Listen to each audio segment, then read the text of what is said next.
Hello everyone, আসসালামু আলাইকুম। আমি সোহান মুন্সি, আমি নেটওয়ার্ক মার্কেটিং বিজনেস প্ল্যাটফর্মে কাজ করি। তো আজকে কিছু বিষয় আপনাদের কাছে শেয়ার করতে আসছি। তো ব্যাপার হচ্ছে, দেখেন আমি এলাকায় থাকি, আমাদের গ্রামে।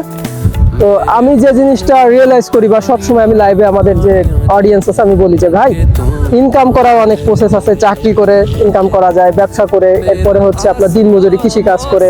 তো ব্যাপার হচ্ছে আপনার সবকিছুই রিস্ক, আপনার বেছে নিতে হবে যে আপনার জন্য কোনটা শোভনীয়। তো আমি যদি একটু দেখাই, এই যে ধানটা নিয়ে আসছে জমি থেকে কেটে, একটু দেখাও। এই যে ধানগুলা, এগুলো তো আপনি চলে আসে না, আপনি আসে না। কি করতে হয়?